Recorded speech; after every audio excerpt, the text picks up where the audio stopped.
everyone. അപ്പോൾ എൻ്റെ മക്കളെ എല്ലാവരും സ്കൂൾ തുറക്കാനുള്ള പ്രിപ്പറേഷൻ ഒക്കെ തുടങ്ങി കാണും അല്ലേ? അപ്പോൾ 7ാം ക്ലാസ്സിലെ മക്കളെ സംബന്ധിച്ചിടത്തോളം പറയുകയാണെങ്കിൽ നിങ്ങളുടെ UP സ്കൂളിലെ അവസാനത്തെ വർഷമാണ്. മാത്രമല്ല USS എക്സാം പോലുള്ള പ്രധാനപ്പെട്ട ഒരു എക്സാം എഴുതാൻ വേണ്ടി പോകുന്ന ഒരു ഇയർ കൂടിയാണ്. അപ്പോൾ സയൻസിനെ കുറിച്ചാണ് ടീച്ചർക്ക് പറയാനുള്ളത്. കാരണം ടീച്ചറുടെ സബ്ജക്ട് സയൻസ് ആണ്.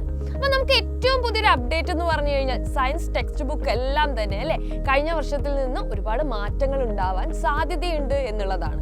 അപ്പോൾ എന്ത് മാറ്റങ്ങൾ വന്നോട്ടെ, പക്ഷെ 7ാം ക്ലാസ്സിലെ ഒരു ശരാശരി കുട്ടിക്ക് സയൻസ് എങ്ങനെ എളുപ്പമാക്കാം എന്നുള്ളത് നമുക്ക് കുറേ ട്രിക്കുകൾ ഉപയോഗിച്ച് ഒന്ന് മനസ്സിലാക്കിയാലോ? അപ്പൊ മക്കളെ, ടെക്സ്റ്റ് ബുക്ക് ഏതായിക്കോട്ടെ, ഇനിയിപ്പോൾ അത് കുറച്ച് ടഫ് ഉള്ളതായിക്കോട്ടെ അല്ലെങ്കിൽ കുറച്ച് സിമ്പിൾ ആയിട്ടുള്ള ടോപ്പിക്കുകളായിക്കോട്ടെ, ഏത് ടഫുള്ള ഭാഗത്തെയും സിമ്പിൾ ആക്കാനുള്ള കുറച്ച് വിദ്യകളുണ്ട്. എന്തൊക്കെയാണെന്നല്ലേ? അപ്പൊ നിങ്ങൾക്കറിയാലേ, എക്സാമിന് ക്വസ്റ്റ്യൻ പേപ്പർ കാണുന്ന സമയത്ത് നമുക്ക് ഒരുപാട് കുട്ടികൾക്ക് തോന്നുന്ന ഒരു പ്രശ്നമാണ്, പലതും നമ്മൾ പഠിച്ചിട്ടുണ്ടാവും പക്ഷെ നമുക്ക് എന്ത് ചെയ്യാൻ വേണ്ടി പറ്റുന്നില്ല, അത് കൃത്യമായിട്ട് എഴുതാൻ വേണ്ടി പറ്റുന്നില്ല. ഇതായിരിക്കും അല്ലേ നിങ്ങൾക്ക് തോന്നുന്ന ഒരു വലിയ പ്രശ്നം. അപ്പൊ സയൻസിനെ സംബന്ധിച്ചിടത്തോളം പറയുകയാണെങ്കിൽ അല്ലേ, നമ്മൾ 8ലേക്കും 9ലേക്കും 10ലേക്കും ഇനി നിങ്ങൾ എന്താണോ ഡ്രീം ചെയ്യുന്നത് അതിലേക്ക് എത്താൻ വേണ്ടിയിട്ട് ഒരുപാട് ഹെൽപ്പ് ചെയ്യുന്ന സബ്ജക്റ്റ് ആണല്ലേ സയൻസ്.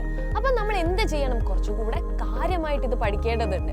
അപ്പൊ പുതിയതായിട്ട് നമ്മൾ എന്തൊരു ടോപ്പിക്ക് പഠിക്കാൻ തുടങ്ങി കഴിഞ്ഞാലും, അതായത് കുറേ നിർവചനങ്ങൾ അല്ലെ, ഫോർമുലകൾ, ഇതൊക്കെ നമുക്ക് സയൻസിൽ ഉണ്ടാവുമല്ലോ അല്ലെ. അപ്പൊ ഇങ്ങനത്തെ എന്തെങ്കിലും നിങ്ങളുടെ ടെക്സ്റ്റ് ബുക്കിൽ നിങ്ങൾ കാണുകയാണെങ്കിൽ, അതായത് പുതിയതായിട്ടുള്ള ഒരു ടേം ആയിക്കോട്ടെ, ഒരു ഇക്വേഷൻ ആയിക്കോട്ടെ, നോക്കി വെച്ചോളാം, അതായിരിക്കും നമ്മുടെ ക്വസ്റ്റ്യൻ അല്ലെ, ക്വസ്റ്റ്യൻ പേപ്പറിൽ ചോദിക്കുന്ന ചോദ്യത്തിന്റെ ഉത്തരം എന്ന് പറയുന്നത്. അപ്പൊ അങ്ങനത്തെ എന്ത് പുതിയതായിട്ട് നിങ്ങൾക്ക് കേൾക്കുന്ന ഇക്വേഷൻസ് ആയിക്കോട്ടെ, നിർവചനങ്ങളായിക്കോട്ടെ അല്ലെ, ഡെഫിനിഷൻസ് ആയിക്കോട്ടെ, അത് പ്രത്യേകം തന്നെ എന്ത് ചെയ്യുക, നോട്ട് ചെയ്തിട്ട് വെക്കാൻ വേണ്ടി ശ്രമിക്കുക. പിന്നെ നിങ്ങൾക്ക് പല ആളുകൾക്കും അല്ലെ ടീച്ചേഴ്സ് എന്ത് ചെയ്യും, സ്കൂളിൽ നിന്ന് നോട്ട്സ് തരുന്നുണ്ടാവും. അപ്പൊ ഈ നോട്ട്സ് പല ആളുകളുടെ ഒരു പ്രശ്നം എന്ന് പറയുന്നത് എന്താണ്, ആ നോട്ട്സ് ഇങ്ങനെ കാണാപ്പാഠം പഠിക്കലായിരിക്കും ഏറ്റവും വലിയ ബുദ്ധിമുട്ട്. അപ്പൊ നിങ്ങൾ ചെയ്യേണ്ടത് എന്താണ്, ഏത് നോട്ട്സ് ആണോ ടീച്ചർ എന്ത് നോട്ട്സ് നിങ്ങൾക്ക് തന്നോട്ടെ, ആ ഭാഗങ്ങൾ നിങ്ങൾ നിങ്ങളുടേതായ രീതിയിൽ ഒന്ന് മനസ്സിൽ പറഞ്ഞു നോക്കുക. ഇപ്പൊ നമുക്ക് എന്തൊക്കെ ടോപ്പിക്കുകൾ ഉണ്ടാവും അല്ലേ, അപ്പൊ എന്ത് ടോപ്പിക് ആണെങ്കിലും ആ ഡെഫിനിഷൻ നിങ്ങൾ എന്ത് ചെയ്യുക, ആദ്യം നിങ്ങളുടേതായ രീതിയിൽ ഒന്ന് മനസ്സിൽ പറഞ്ഞു നോക്കുക. ശേഷം ഒരു ബുക്ക് എടുത്തതിന് ശേഷം നിങ്ങൾക്ക് എന്താണോ മനസ്സിലായത് അത് നിങ്ങളുടേതായ ഭാഷയിൽ ആ നോട്ടിലേക്ക് ഒന്ന് എടുത്തെഴുതി നോക്കുക.